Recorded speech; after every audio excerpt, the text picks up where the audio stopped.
May mga inconsistencies po tayo na nakikita na even if hindi po kayo expert ay magdududa kayo sa mga statements ng tatlong mga taong ini-interview. Una ay ang mga ginawa ng driver. Pangatlong upload ko na po ito kasi parang nakaka-disturb na ang mga pangyayari. Number 1, sa driver. Bakit ang driver ang kasama niya, hindi ang asawa?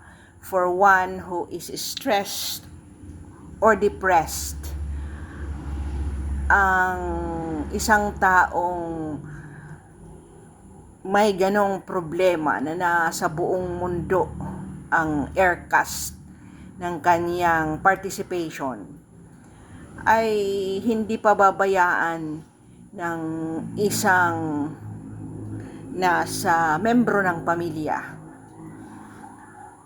Bakit ang driver ang isasama papunta ng Bagyo at hindi ang asawa? 'Di ba? Second, sa kadami-dami naman ng pwedeng area na mag-unwind siya, bakit doon sa tabi ng cliff ng tuba at accordingly 2 beses sinita ng pulis at 3 beses niyang sinaway ang Yusek Cabral. Bakit niya ibabalik ng alas 3 para magmuni-muni doon, 'di ba? Kaya nga ang mga tao ay nag-evaluate not unless someone wanted to see her alone at ayaw niyang makitaan ng witness na meron siyang kausap. 'Di ba?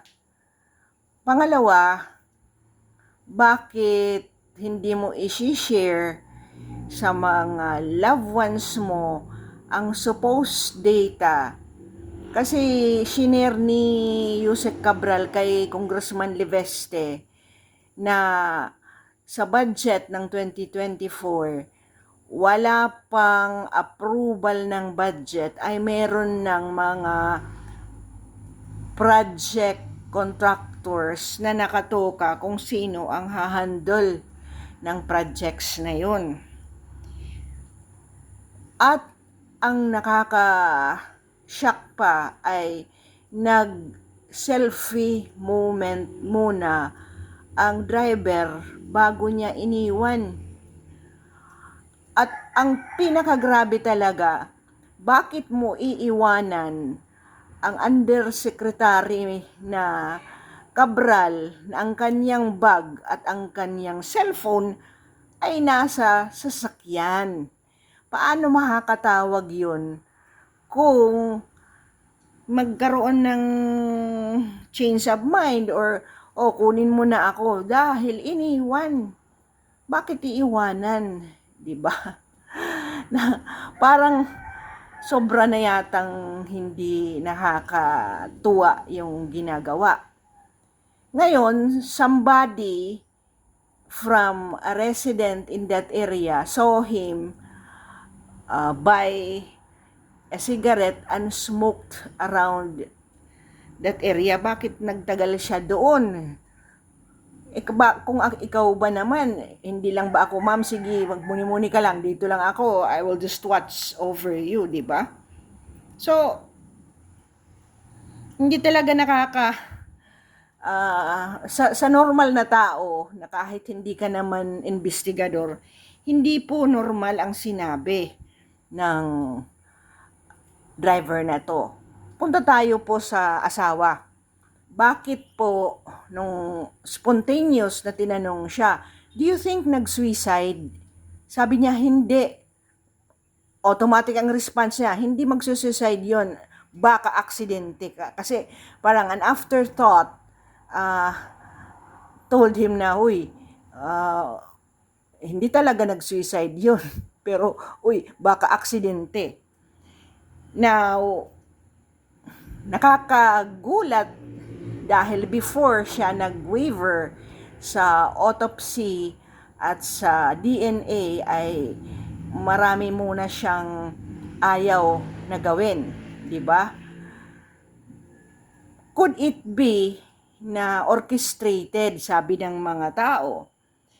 Now, tiningnan ko po ang isang impact ng nag-suicide, number 1, ng naaksidente na nahulog, at yung pinush. Okay? Ang suicidal fall daw, pag ganun na walang mga trees or obstacle, ay nandoon po sa average na 22.7 meters. Okay? More severe injuries with higher injuries severity source ang kaniyang mangyayari sa kanya. Often land on lower extremities, ang kaniyang paa ang mauunang madi-destroy, causing calcaneal or pylon fractures and thoracolumbar fractures. So, ang accidental fall ay 10 lang, 0.8 meters. Kung na-aksidente, katulad ng sinabi ng husband na baka aksidente. So, lessened ang kanyang injuries, and ang facial injuries may include orbital, nasal, and maxillary fractures. Pag pinus po, ayun, mas malayo at mas mahaba. Parang nag-ambak ka ba? In Visaya, you call it, parang lumipad pag pinus ka kasi. So, ito po ay may involvement sa severe head and neck injuries. Ayun. So, ang facial injuries would be broken facial bones, orbital, nasal, maxillary, and mandible fractures are possible. And yun, skull fracture, brain contusion, and subarachnoid hemorrhage. Wala pong mga ganon. Now, nakita po natin ang hindi magandang statement ni John Vic Rimulya when he said, kung kayo ay nagdududa, edi magboluntaryo ka para i-push. Okay? I-push kita. So, bakit ganun? Bakit hindi mo sinabi na voluntary ka na umambak or mag-suicide doon, and we will watch kung paano? Bakit ipupush kita, di ba? So, siya po ay reportedly ibinalik na sa family after DNA testing, at nasa papilya na po siya ng 3:21 a.m. as of December 21, Sunday, after being transported from Benguet. Kung meron pong mga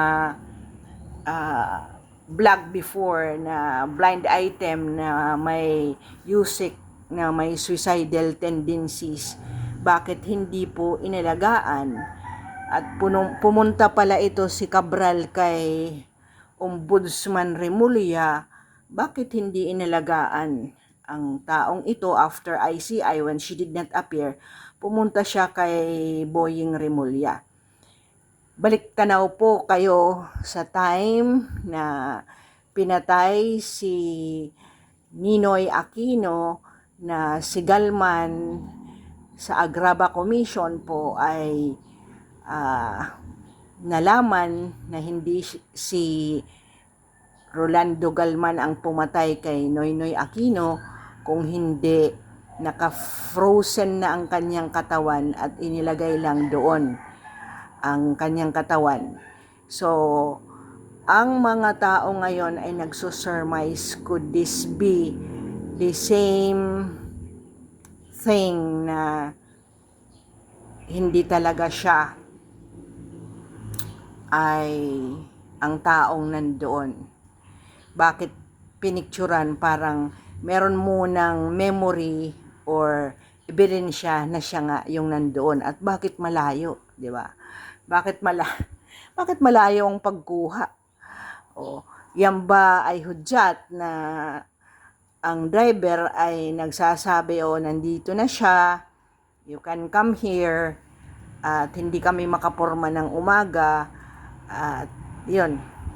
So, walang kahihinatnan po ang mga pangyayaring ito, at ang mga tao, instead na mag-pray, ay lalong nagiigting ang mga duda dahil sa mga pagka-cover up.